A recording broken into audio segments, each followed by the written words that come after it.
vectors and matrices. Is that correct? In the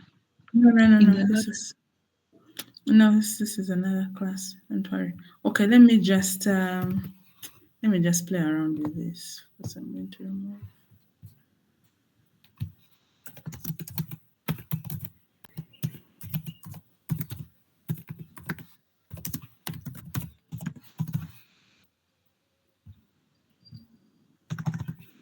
Let's say if I set a working directory, if I set a working directory as send data, what something data, send data.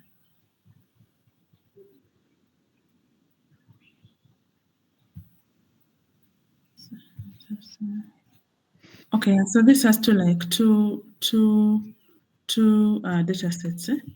Let me just so let me copy path, and then let's say I set my working directory as this.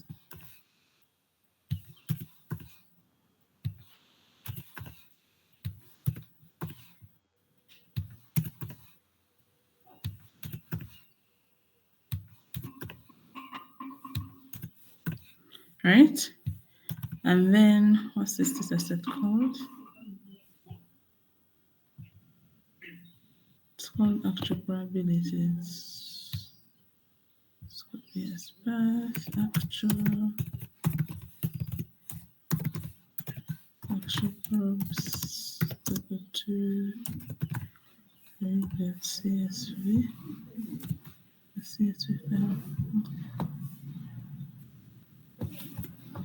So if I set this as a working directory, right? If I come and set this as a working directory, if I need to read this particular data set, it's called actual probabilities, right? I can just come and say read.csv, and then let me just rub this. I can just come and say read.csv, and it is here, right? Like I did not have to write a whole, huge path. But then if I do not set this, for me to read this particular data set or any other data set, right? I'll have to say, let's say I call this 2. Well, because it's already there. 2, and I'll say read.csv. So I have to come and copy as path, and then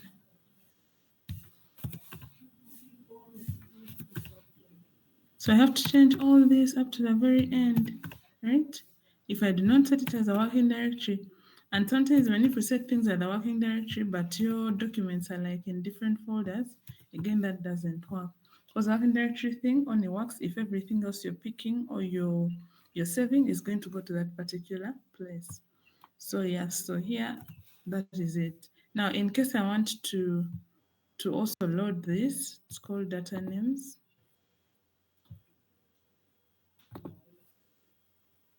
Data names. Now, data names too, for me to bring it here. Maybe data.names is equal to, is it a CSV file? Yeah. So again, I'll have to do this now. Imagine me doing this, right? Changing everything like this all the time. I have, for as long as things are in the same folder, but then all the time I have to state this very long path for me to have them loaded. You get it? Versus when I have already set my working directory, and all I can do is I just take away all this up to this level, module 7, and then I say this, right? So I do not need to write, if you did not set a working directory, you always have to state your entire path of where your data is for you to have your data come and sit where and sit in your environment. I don't know if that makes sense. But also if you have like to save like different things, right? For example, here my data was seated somewhere else. just say Lucent. We have already started. Let's just be fast. Okay, my data was seated somewhere else, but also I wanted this plot to go somewhere else. For example, I wanted to save this plot, and I'm giving the entire directory, like save this in this, right? And then this is the name that you should give to my plot. It should be in a PDF file, and this should be the name. And the reason as why I'm doing this is because my data is sitting in another folder, and I want different visuals to go in different, in different subfolders, because each one of these is totally like going to a different place. So yeah, that's how the working directory thing helps. But also maybe in this class, I do not know, we may learn about how to come up with a project. Now, when you have like a project name, that is also a totally different thing. Like this set working directory thing no longer works because now you open a particular project.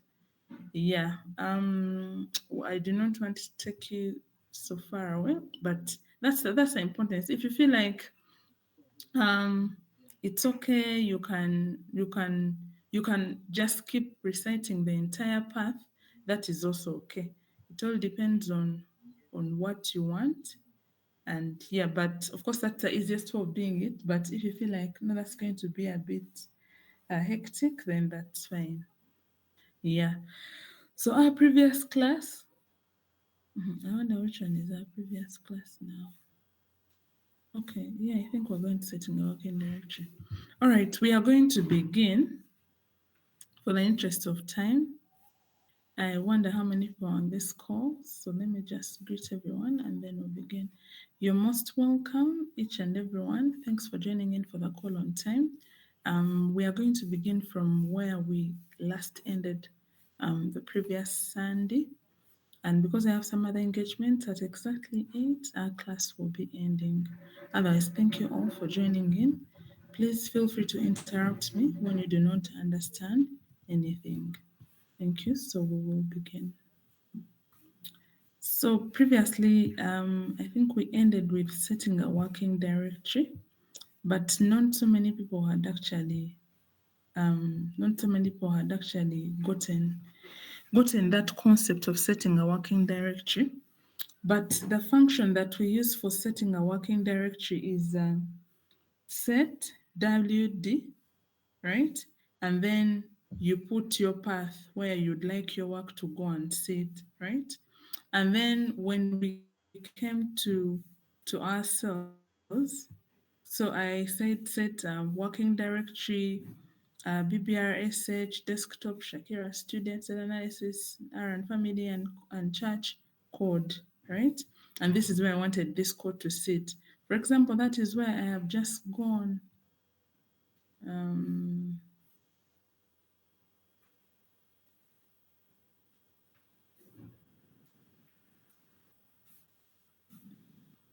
so this is it. This is the directory that I picked. And so everything else will be sitting in this folder to just make my work easier.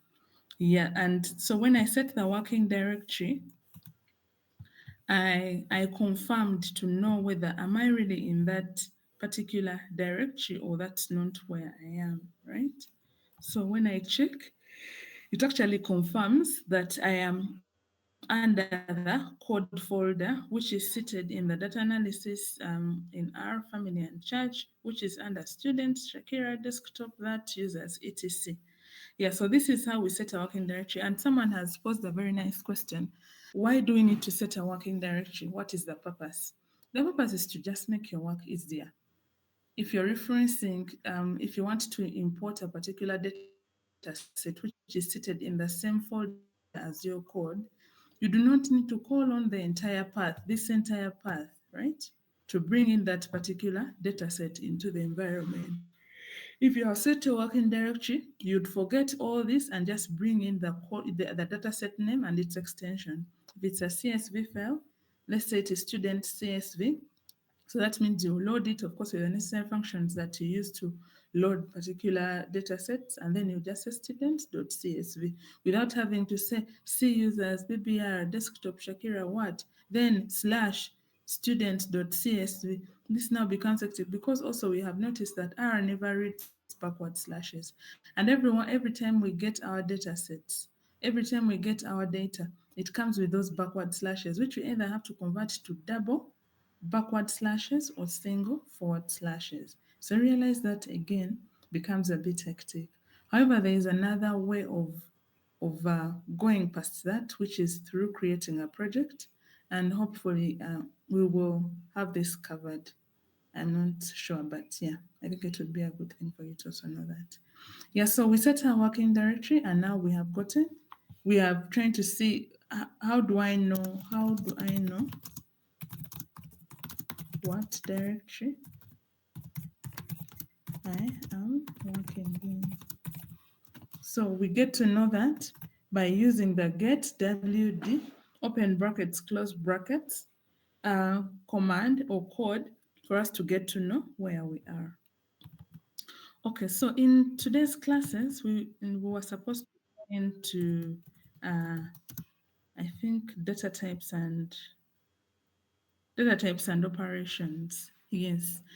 Now, because this is a class that has many people, we are going to go back to a little bit of what are data types. For example, we have different data types. So we are having data types and operations. So there are different types of data types. Types of data. Yeah, types of data. One of those, we have the numeric data. And numeric data is numbers, data in numbers. This can either be integer or it can be float. And by integer, we mean a whole number. So this can either be integer, and by integer, we mean a whole number. Whole number, for example, 100, or 2, or 8, or 9, or 10, etc. It's a whole number. Or it can be a float, can be of float type. And by float, we mean things that have decimals. For example, 400.98, 1.2, etc. Right? So that is one data type. The other data type that we have is called character. Now, character, some other people prefer to call it as a character, but here it's called character, but character is the same as text. Let's say this refers to text.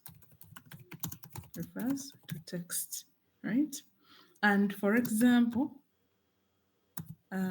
if I say that I am going to school, this is text. It's like you're writing a document. This is text. And usually in R, text or character data type, the character data type is enclosed. It is always enclosed in either single or double quotes, right? Either single or double quotes. If you do not enclose it, Ara would think you're either writing a numeric, or probably you're writing the double. Not the double, sorry. You're either writing the logic. For numbers, you can leave it as is. Numbers, you can just say, for example, I would give an example here. If I say age as something where I'm storing my work, right? And then I say age that I am 12 years. When I call on age, right? Or even try to find out the data type of age. I'm sorry, I'm taking you a bit further because we haven't learned about this function class. But you see, when I say age, I run that, it gets in, and I ask which data type is this object age. It says that object age is numeric, right? And if we come to character, we have said that we enclose character in single or double quotes. I would say a place of residence. And then I would say I stay in Entebbe, right? Then I'll ask R, what is the class of this object, place of residence? So this is that. And then it says the class for the place of residence is character, right? And then we have another data type, which is called logical, the logical data type. Now, logical data type is the true and false data type, right? True and false data type, also the way we write it is a bit different. It has to be capital throughout, capital true, capital false. If you write small letters, because we said R is case sensitive, it's not going to recognize that as the logical data types, right? So the true and false should always be in capital letters, always. For example, I am going to say, I'm just going to call it check. Check is equal to, if I say 100 is equal to 100, and then I say and 200 is equal to 300, right? I may just check what is in check, and then I'll say what is the class of check. So when I run that, first of all, I said 100 is equal to 100 and 200 is equal to 300. When I check says it's false. It's not true. That 100, okay, this is true, but this other part of your code is not true. 200 is not equal to 300. So it returns a false, right? So when I check the class of check, right, it says that check as an object is a logical data type. Then we also have factors. Now, factors, this is when we are dealing with categorical variables. It's when we are dealing with categorical variables. Now, someone is going to ask, what are these categorical variables? Categorical variables like for example, sex. Sex where we have male and female.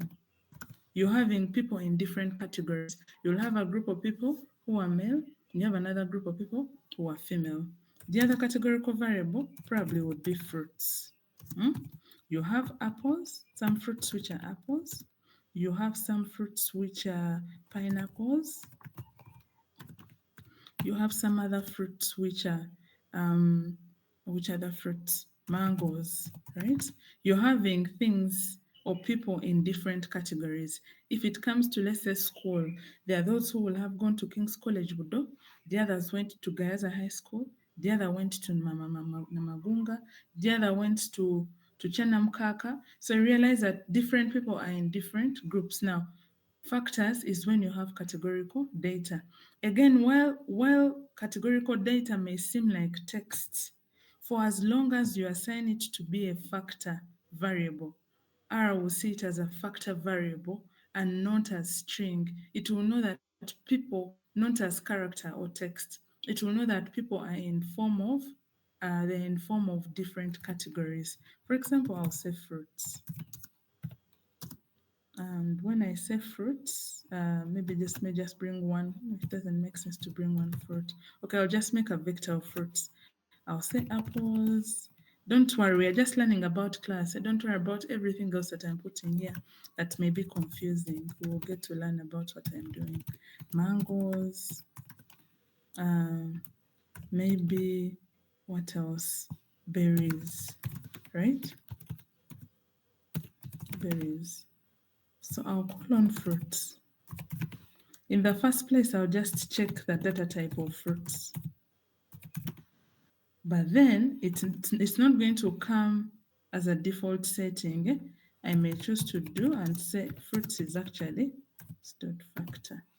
Fruit is actually a factor variable. It's a factor, it's a factor class. So if I run this, run that, it will first of all say it's character, right? But for me to make it factor, for me to say no, you're wrong, it's not character, I want it to be as factor.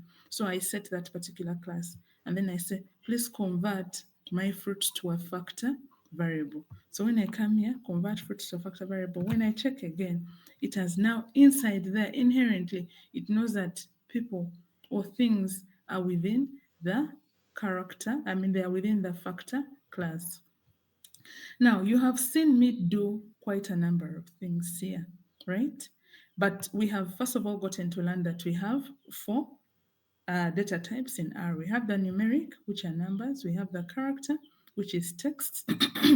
We have the logical, which is the true and false. You check this, check that. Is it true? Is it false? We also have such kind of data types. And then we also have factors, which basically goes for categorical data. Categorical data, where data is within categories. You have this group of people in this group, that these ones come from Nigeria, the other ones come from Chisasi, the other ones come from Nalia, the other ones come from Masaka, the other ones come from Luwero, the other ones come from Bara. You have like people in different groups. And so you say that this is categorical data, right?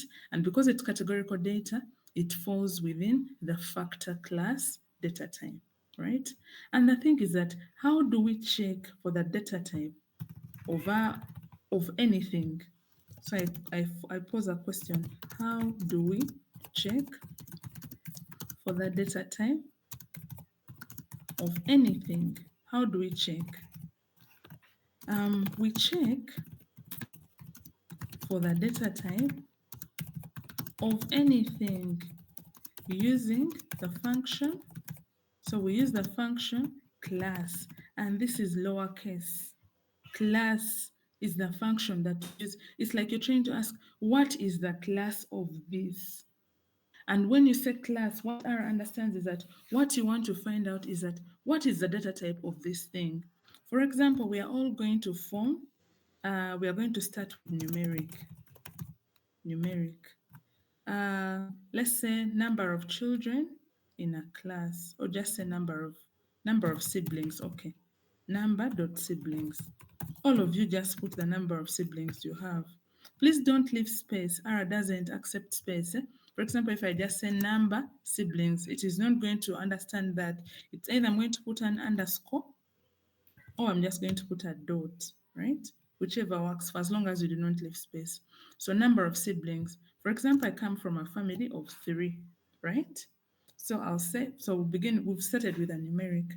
And I'm saying number of siblings. I have 3 siblings. 3. We are starting with numeric. Don't add letters, words, what, no. Just write a number. If you come from a particular family, how many are you at your home? For me, we are 3. Then I'll just check and see, did my data go? These are just checks. And it's always good to do checks because it helps you to know whether anything else that you actually worked on worked. Like if I said number of siblings, I come from a family of 3. When I call a number of siblings, I expect it to return 3 because I stored something in there and I expect to see what I stored, surface. And then if I want to know what is the data type, what is the data type for number of siblings, right? For me to find out the data type of number of siblings, I would use the function class, open brackets, close brackets, then put in my particular object number of siblings, right?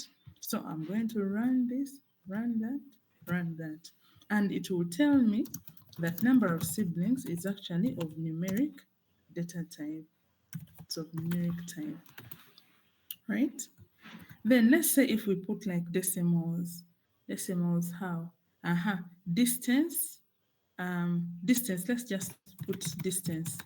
And let's say this distance is going to be in form of, from where you stay to Kampala, what is the distance? Let's say it's about um, 3.6 kilometers. Don't put km. If you put km, to show kilometers, it means that has now turned to a string because you started to write letters.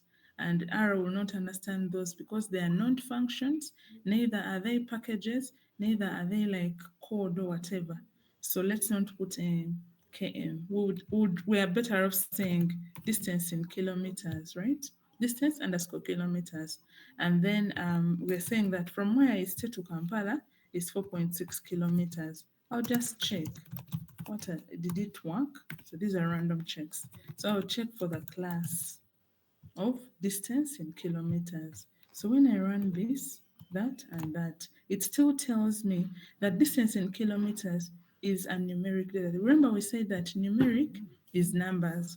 We do not care whether they are whole numbers or they are decimal places, but the thing is that they are numbers, right? So we have gotten to learn about the numeric data type. The other thing is going to be the string data type. String or character. String is more of the language in data. Okay, character.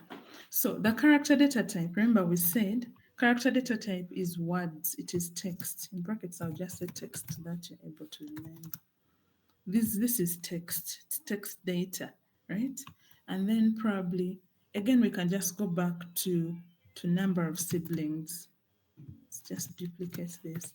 And then I can say I have 2 siblings, not 3. I'll say I have 2 siblings, right? Now, we said that string should always be enclosed in double or single quotes.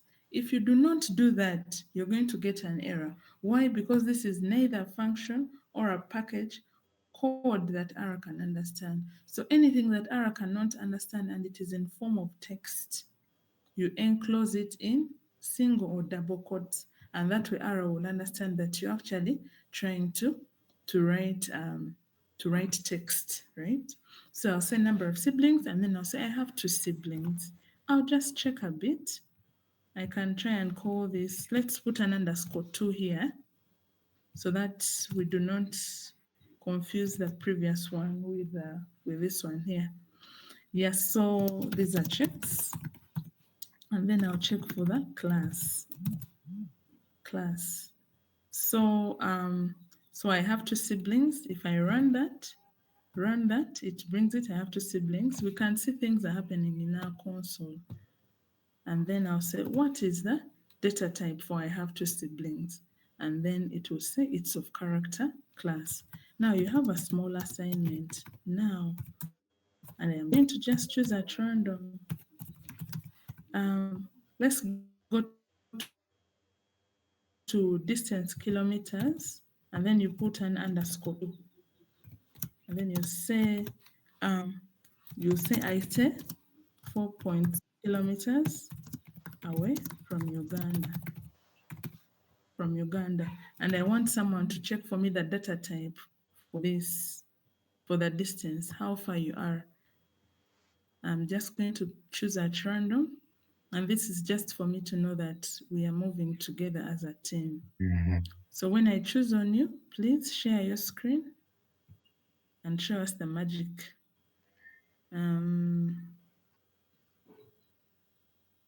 Vianney, did you finally install R and RStudio on your computer? Yes, I did. Please share your screen and show us what you have done. Yeah, maybe first put back yours. I put mine back. So that I see the question. Ah, okay. I thought you were following. All right. The question is that we are under the character data type, and I am saying distance,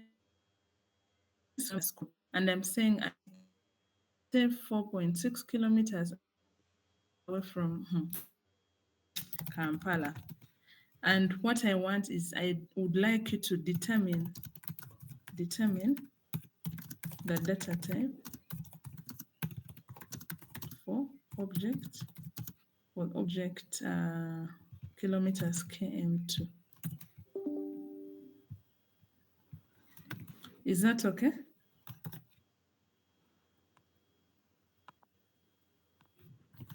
Yes, Vianney, are you there? Yes, I'm there. So, So can you see I my stopped screen? sharing and you share. No, wait. Just a second. Ah, okay. You've removed it. Just let me first unshare. Now, just share once more. I take a screenshot of that so that I can now be able to share. Because I'm using the phone to listen, but then using the computer to try to do so. Have you been working on these other things that I've been working on? Yes, I've tried to. Okay. Now you can stop sharing. Okay. So, share.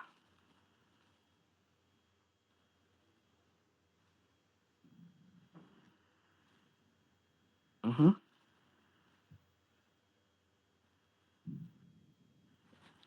So, can you see my screen? Let's see. Can you see my screen? Yes, we can see it. So, the Yes, we first can one see it. is distance.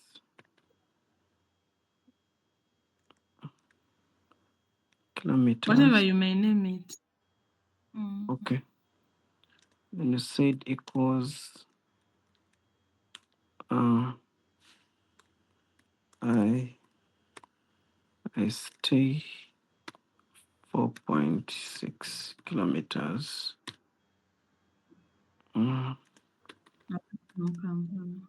away from Kampala. So I'm going to call on that. And then Those are just you may or may not, but what I'm interested in is the class of that distance, kilometers. so I don't know, but I tried running something before calling it on to ask for the class, and it gave me error somewhere. Let's see that error. Okay, I'm going to show you. So, and then so this is, I'll just say class dot, okay. I have to put brackets first, and then I write distance. This one. Okay. Then you can run from line 42 to line 44.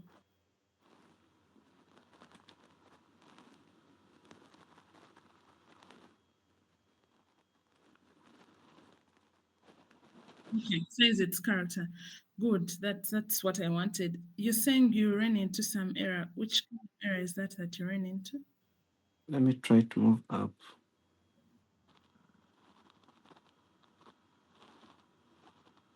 Error. I Yes. think And down it's here. saying that distance underscore kilometer is not found. Had you created it or you hadn't? If you move up, I can see you created number of siblings, but distance kilometers isn't an object you had created. For example, could you mind sharing? Stop sharing the screen. So the error that Vianney ran into is that he checked for something that he hadn't created. For example, if we're to look here, right? I do not have anything fruits. No, I actually have something fruits. Okay, I do not have anything schools. If I just come and say class of school, let's say the school I went to. If I just come and say class of school and then run this, it will say object school is not found. I first of all have to create school, right? Which school did I go to? I went to CEU primary school, right? So that when I run this and this, because it's not until I have run line 48 that school is saved into the environment. Like you can see, school has added itself, right? So now when I check the class of school, because school is already there, you check for something that is already existing. We do not check for things that are not existing. And that is the error that Vianney ran into. He checked for something that wasn't there and he's trying to check for it.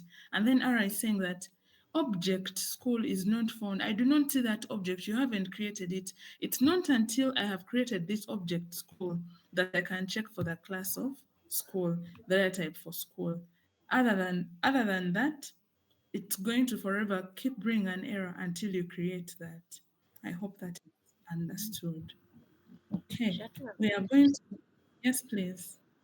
uh, I think I'm having the same error as Vianney, but I created the object. Do you mind if I share my screen? I do not mind. Please, sure. Please I hope we are all moving together. Rashid, Regina, Jemima,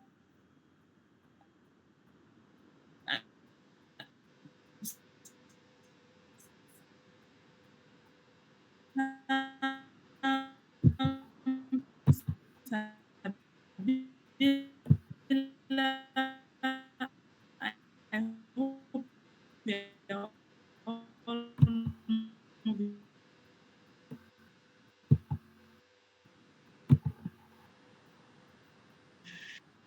Sorry, my internet got issues a bit. Please share. I have shared. Okay, we are not seeing your screen.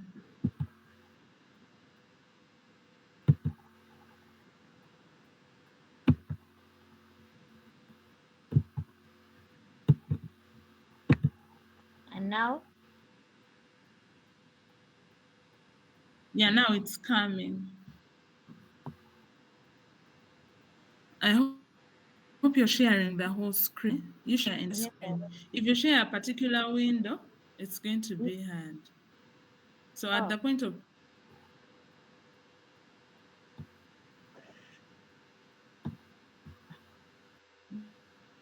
mm, mm, I think you're choosing a particular window. So we're only seeing a beautiful smile, nothing else. But I think as she comes, I have realized she has number dot siblings and then she puts a Mm. hyphen and then she says 3.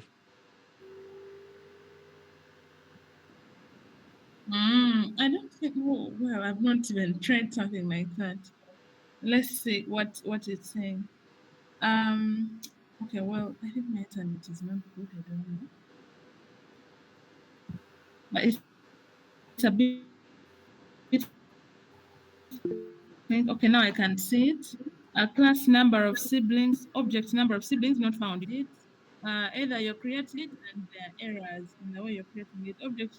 So every time it says that object is not found, it means it's not there in your working directory. Okay. Yes. Ah, okay. I think I have seen Well, you in run line in 17. checking. Can I submit? Yes, please. In I also already see some errors. Yeah, One in small n, checking, she has written a small number, a small small n. Yes, n. Regina. oh, And Yes, then the capital. object is a Those are capital totally N, different. but in checking, she's Yes, writing small n. yes. And you're starting with small n. Excellent. That's true. So if okay. you're to change that right now, Jocelyn, change that small n to capital N and run from line 17 to line 20. Okay, thank you. So we said is sensitive. Yes, it's very case sensitive. By case sensitive, I mean if it's something is supposed to be capital functions or whatever, and you write it as small, it's going to complain. If it's something it's supposed to be small letters. For example, if I change this class to capital and I say class, it's going to complain. It's going to say couldn't find function class. It's not there. The function right?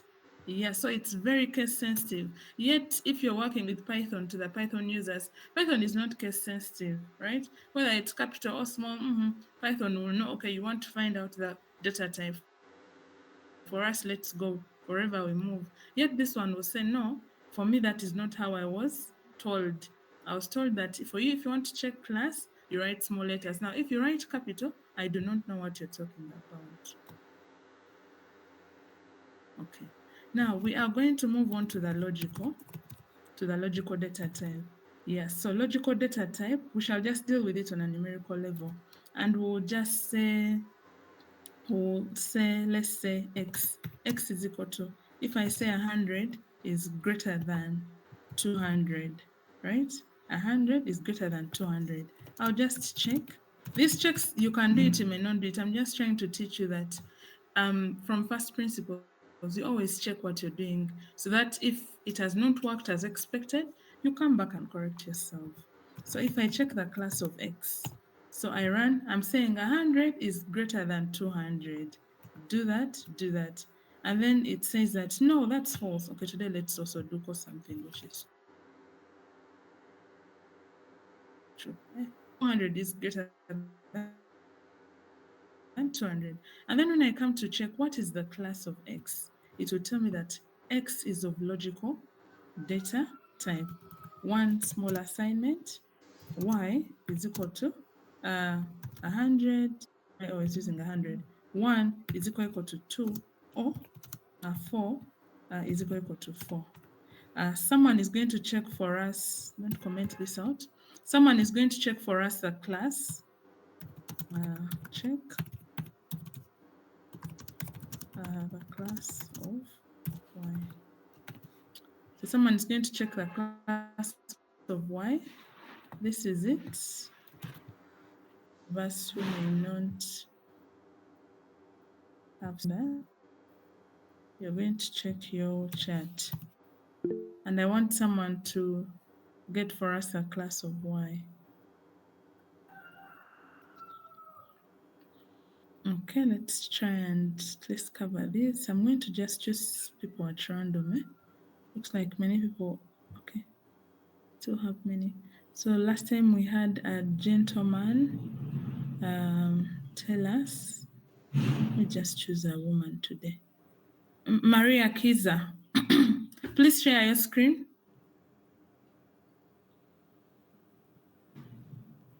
Maria, are you there?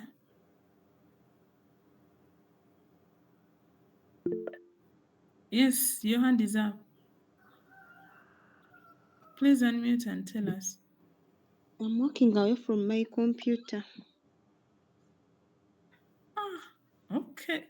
Charity, please share your screen. The question is in the chat.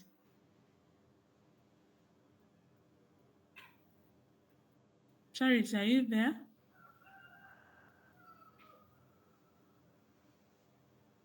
Okay, looks like the ladies don't want to share. Rashid, are you working on your screen today, or you're still using a phone and the laptop differently? I'm using a phone, but I think I'm getting some error somewhere. So how can we help? Would you mind if you just join with your phone, with your laptop as well, so that we can see the errors you're getting? Please do that if you can. Shivan, I can see you have two gadgets, meaning you have a phone and a laptop. Please share your screen and show us the data for Y.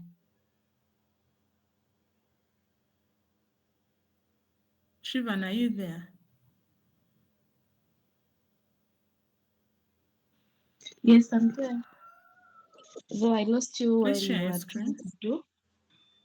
I had a phone call, so I had To do lost what? you. So you don't know how we check for data types? We've had a very long class on this. Yeah, I stopped there when we were checking the classes, so I got lost on the logical. Yes. On the logic, no, I've sent the question in the chat. You just run that. Okay. Yes, please share your screen. I'm going to tell you what to put. All I want is to see if you can check for the class. So you share your screen, I'll tell you what to write.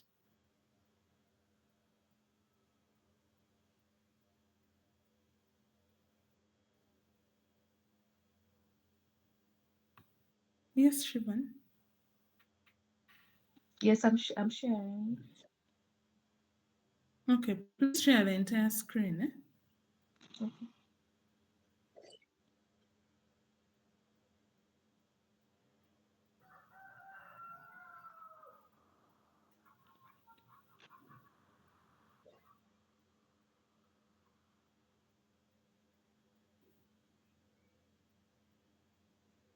Juvan is not forthcoming. Okay, she's here. Okay, let's see.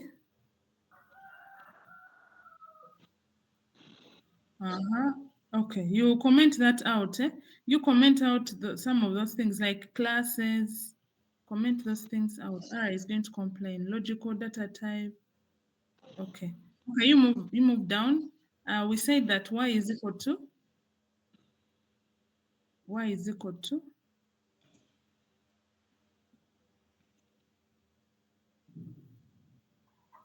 say that y is equal to 1 is equal to 2. 1 is equal to 2. Or it should be like a standing stick.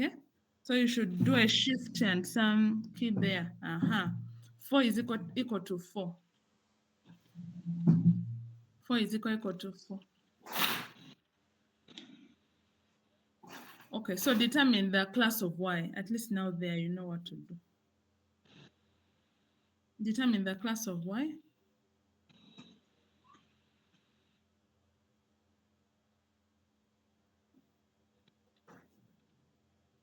Okay, run from line 40 to 41.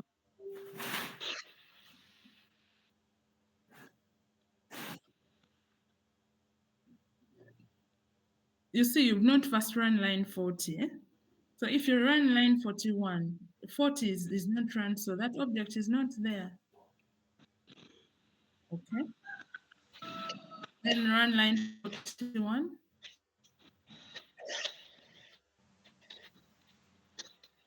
Okay, and it says logical. Thank you. Let's proceed.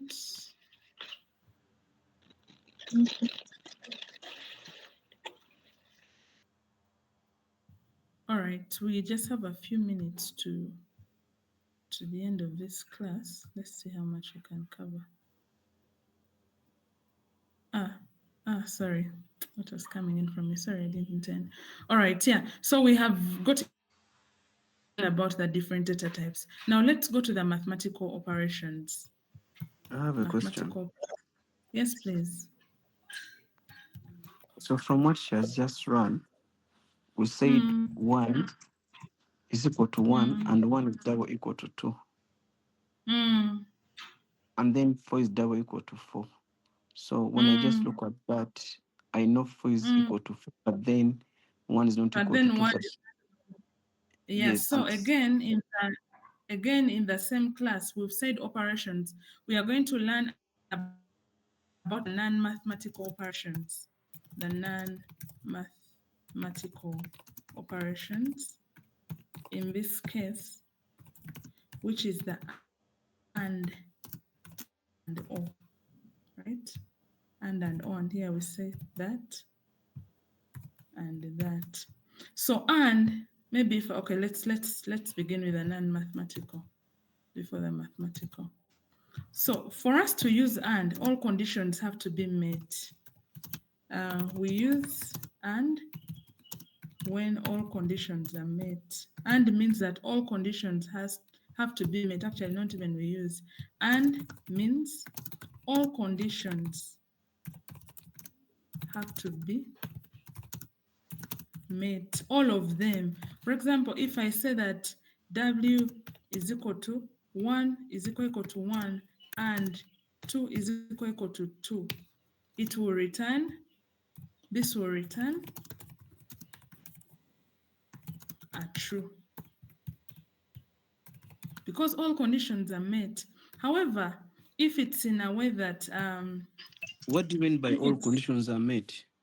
Like this condition and this condition before the and have to be met. They have to be true for it to return a true.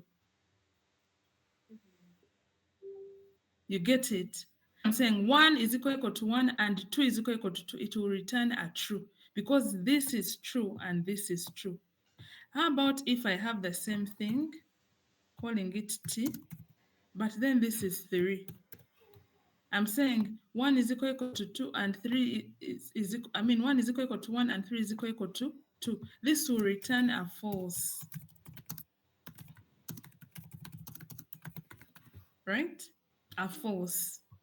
So when you say and, this and that, and we are going to see when we get to that point of, let's say we are creating new variables in our data set, or we are trying to clean up our data set, or you're trying to filter. Let's say I have a data set.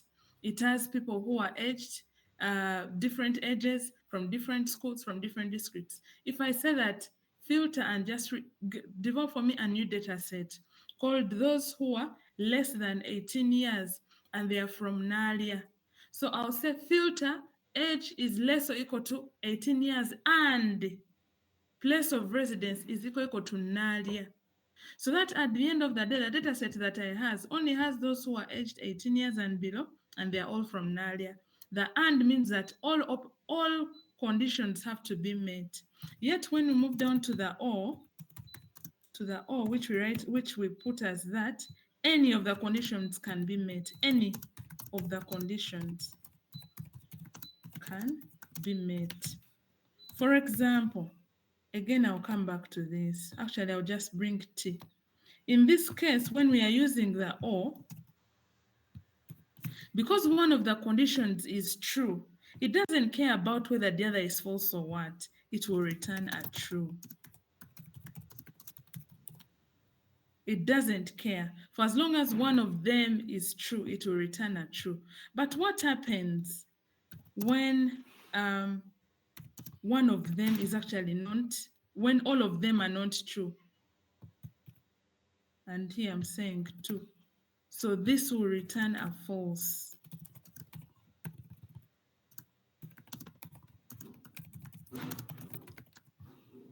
So this is it. The and is that you have to meet all conditions. This before anything before the and should be true, and anything after the and should be true. Now, if those two are true, it will give you a true. If any of them is not true, it return a false. Now, if you get down into even a data set, right? If you get into a data set and you're creating like you're creating, let's say, a new variable, whatever, and you use the and, it will return an error. It will say, no, this is not correct. Whatever you're saying is not correct. Leave alone here when you're trying to deal with like different data types of logical, and it has the liberty to say true or false. But there, if you're creating like something where not a true or false is going to be inserted, but rather a specific value, it will say that is not, whatever you're doing is not correct. So please correct me. Yet if we use an or, if you use an or and let's say you say people who are less than 18 years or this place of residence is Nalia. The thing is that everyone else is going to be less than 18 years. But because you have not been specific on, it's going to bring Nalia, whatever, what, it's just going to bring so many categories in there. And if you really want to be intentional, then you say, no, I am specific. I want these. If you're a business person, you're saying, I want in the month of January. So you say month is equal to January and sales less than 2 million.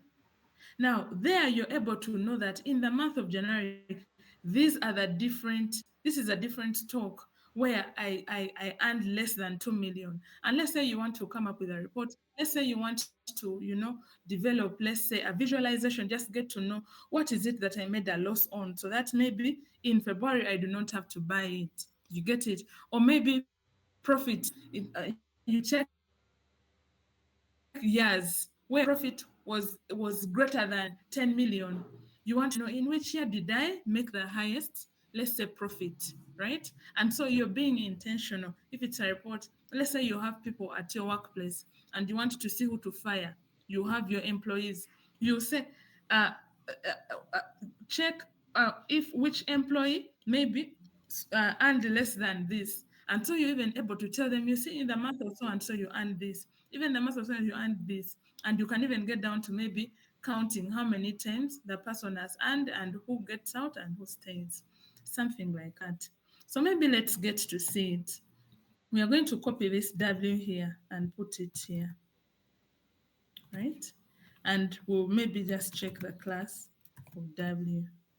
We are saying that 1 is equal to 1 now. The thing is that we have gone a bit, so many steps ahead because I wanted us to start with the mathematical operations.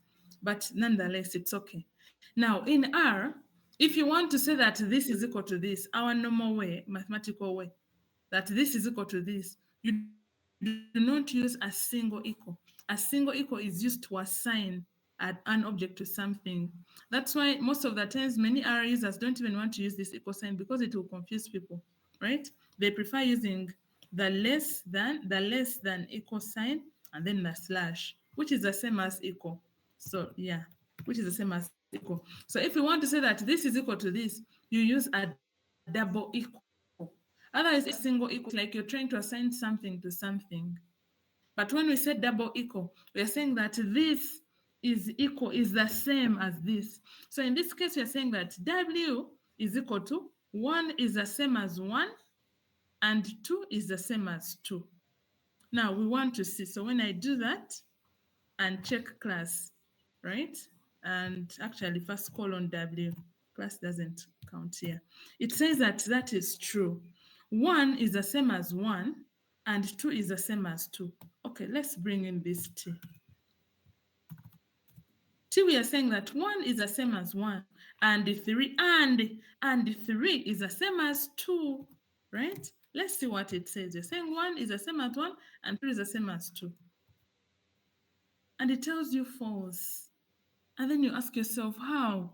Yes, the truth is that 1 is the same as 1, but 3 is not the same as 2. And because you're using an and, this has to be true, and this has to be true for it to return a true. Otherwise, if this is true and this is false, it will return a false. Or if this is false and this is true, it will return a false. How about if I say that if I say that 1 is less than 2, right? And 3 is greater than 2, right? For it to return a true, everything has to be making sense. If I say 1 is less than 2, that is true. And 3 is greater than 2, that is also true. So I expect that it will return a true there, right? Let me just bring back this so that we can tell the false from the truths. Now I'll call this A. And this A. Okay, so this will be a false. Please confirm that that is okay. Are we together? Are we there? Vianney, Yes. you asked the question. Is it now clear to you? Yeah, it is clear, although I am waiting for more. This is more of mathematics at this point, whereby you're looking Yes. at 1, 3, Yes. 2, but then at some point, there's a message I want to probably get home, but maybe I just need to be patient. Okay, we'll get it from the data sets, don't worry. Okay, now when we come to the odds, we said for the odds, either of the conditions has to be met for us to have a true return, to have a true return. Any, whichever, for as long as we have one which is correct, for us we go, regardless we move, right? Let me assign this to something else, P. Call it capital P. So 1 is equal to 1, correct? Oh, it's either you're a boy or a girl, right? You can't be both. Of course, now the world, you can be both. You can be a boy and girl at the same time. But back then, before these eras, you are either a boy or a girl and not both, right?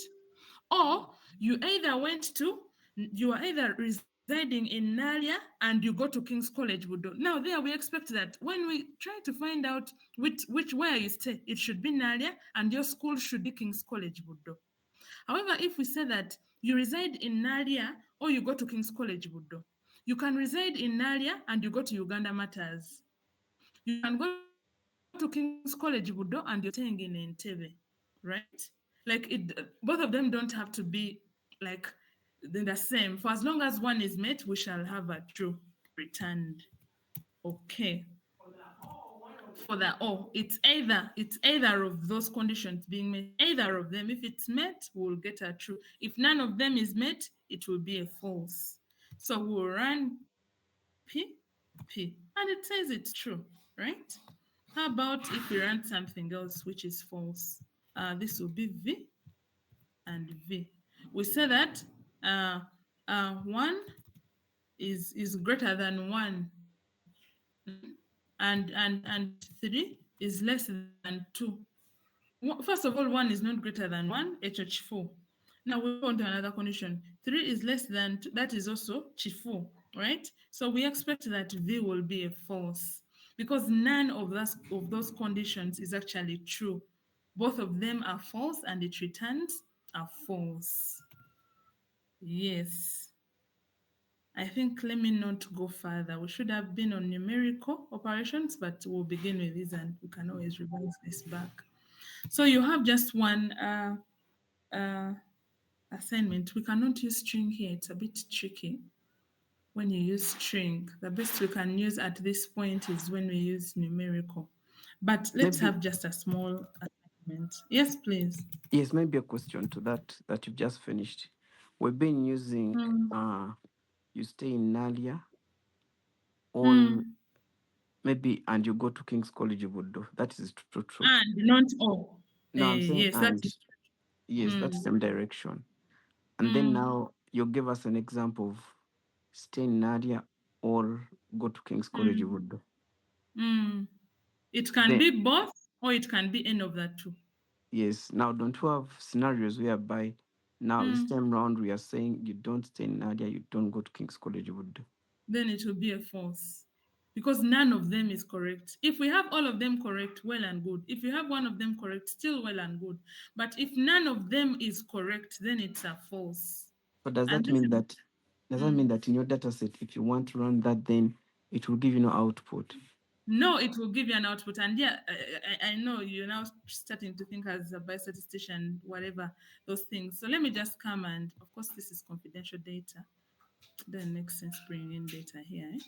Let me just bring in our normal data that we shall be working with. I am going to go a bit, some steps ahead of you. So please don't worry. Read.csv. Don't worry about all these things. I am writing things that you haven't learned. And yeah, just be comfortable with not. We just want to get to Vianney's thing. Just want a CSV file. I'll pick this. I think it had some good data.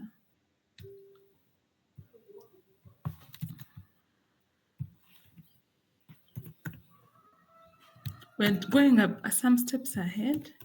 Please don't worry, but we just want to, of course, now here we have started dealing with real data. We're out from the basic understanding of these things, but we shall eventually repeat all these things, don't worry. So I'm going to load this data set. I will, oh, what happened? I will try and view it. So this is what it looks like. You have a variable, you have US, you have Italy, you have, well, it's not a very good example. Oops, not so good. Do you have some random CSV files? Quantile health. Okay, there's some quantile data here.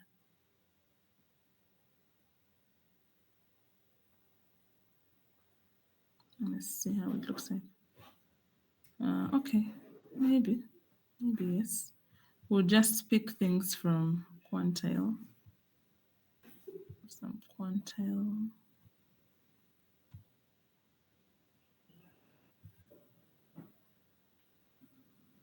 Quantile time series. Let's see something. Wow. I'm trying to get a very nice example. I don't know where to get the data from. Model fitting. Okay, let's see here.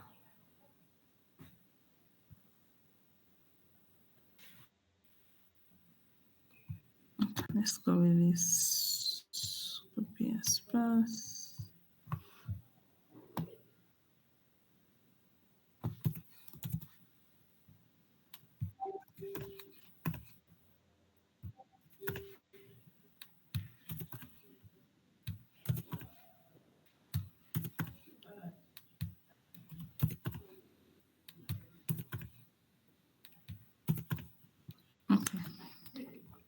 Yes, so this is what the data set looks like. It has these variables, but of importance, it has a variable age, right?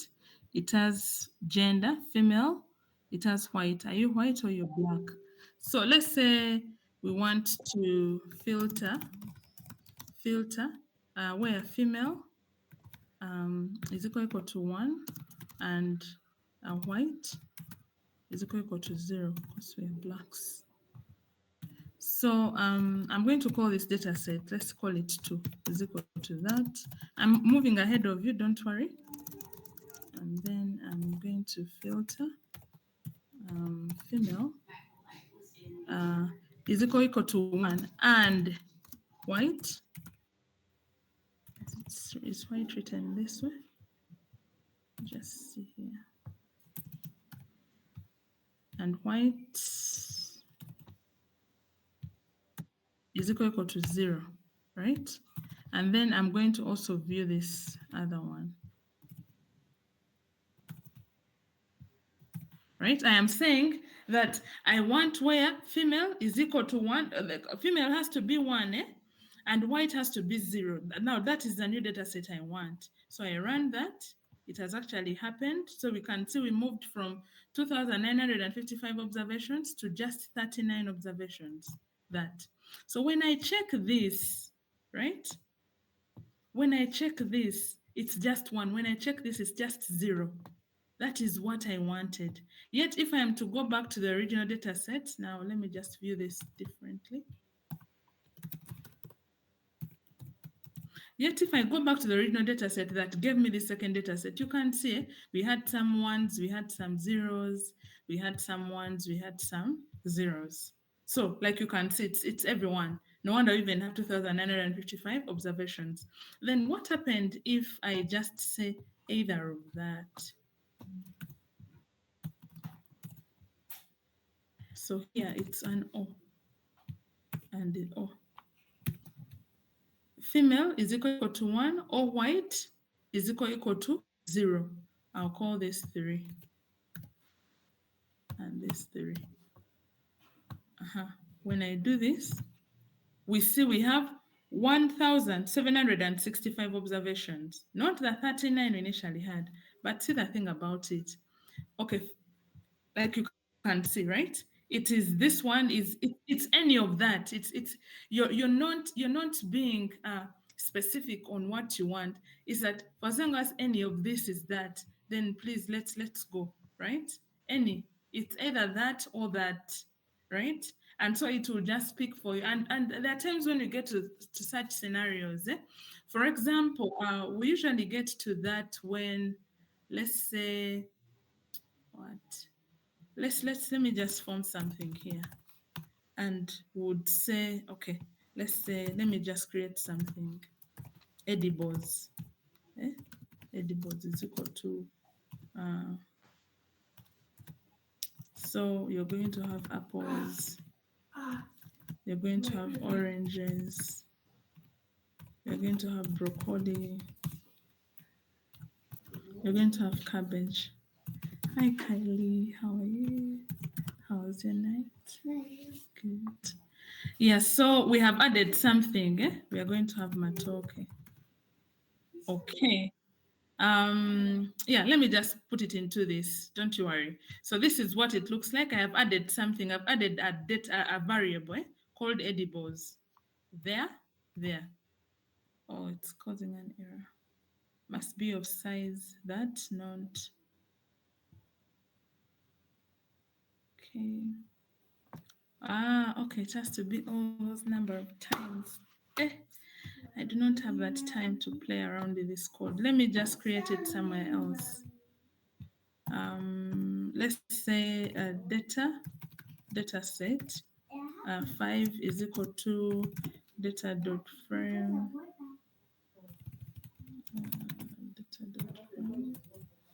Okay, data.frame this. And the mutate gets away. And also this, yeah. Well, yeah. Having many that. Oh yeah, bracket. this. Okay. Error, unexpected symbol. Okay, so this way. And when I do this, it's not going to come out well. I want this to be assigned to edible. Edible is equal to that. Okay, it has happened. Okay, so I have a column called edible is equal to that. So what happens if I just want to have fruits? Now this is the thing I wanted to show you. Do a mutate and just say now fruits. I just want fruits. Fruit is equal to, I'm just going to use some things. You don't need to really know about these things. Don't you even worry. So if edible, if else edible is equal to, now fruits, it's fruits, right? And then now here I say O, right? Again, edible, right? Is equal to oranges.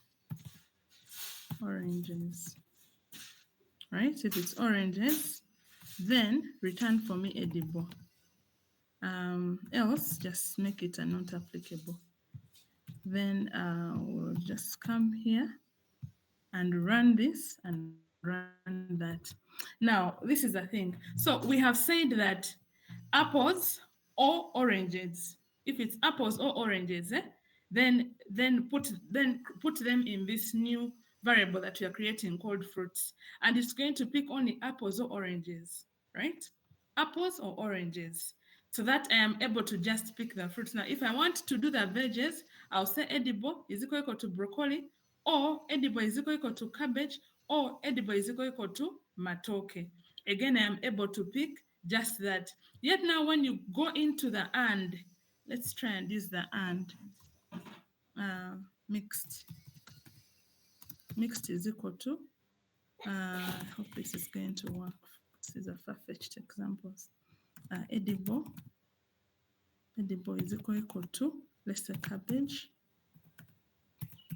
If edible is equal to cabbage, and then you say and fruits, is equal to apples, then you say call it yes. If it's not true, then it's a no. Let's call it that way. Yeah.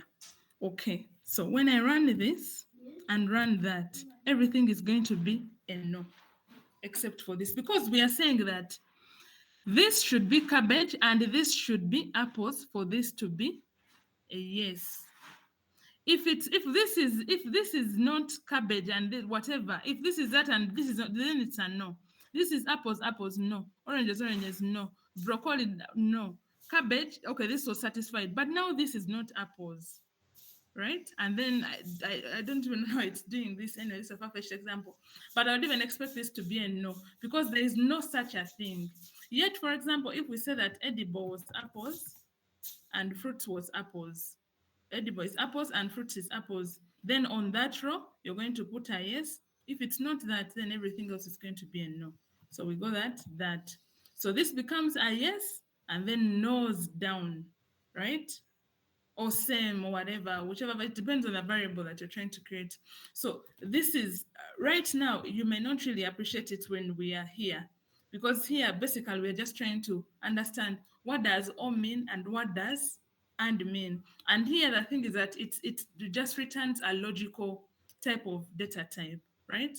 But the thing is that what happens when you want to return like the exact thing? Then we get to this point, right? And if you want to return a logical, again, you just tell it, return that particular thing as a logical kind of thing. Okay, we have 10 minutes past the top of the hour. I'm going to remove this because we haven't gotten to this level. And we'll like to wish you the rest of your morning. Next Sunday, we shall go back to the mathematical operations, and here we'll learn about the plus, minus, divide, multiplication, so that we get to know, so that when we get to like the data sets, you at least know how to use some of those operations. Those sequence, of course, we've already learned the and what, and then thereafter we'll get down to the vectors and matrices. So hopefully we can get done with this first module in our next like 2-3 classes, so that then we get to the real data, which most of you would be interested in, because I believe we all have data, whichever place you're working from, whether you're a business person, you're into the medical field, you're a lawyer, you're whatsoever, somehow you always have data. You're an HR, I do not want to know. The thing is that you should always have data. And at one point, you're going to have to work with some of this data for you to also make sense of your small business, to see if it's growing or it's not growing and whether you should be changing. Yes, Regina. I just wanted to look at the last commands just one more time and take a picture of them.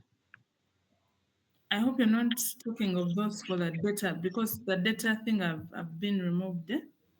Let me just, you've deleted them. Yeah, because that's a class which is so way ahead.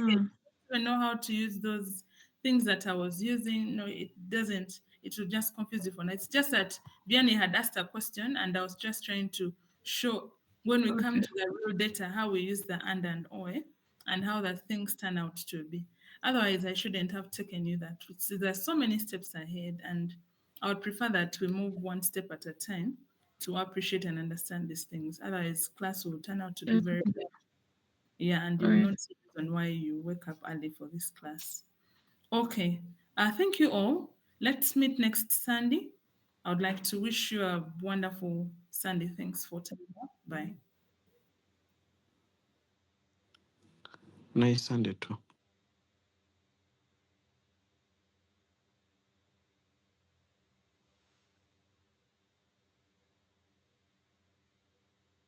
Thank you.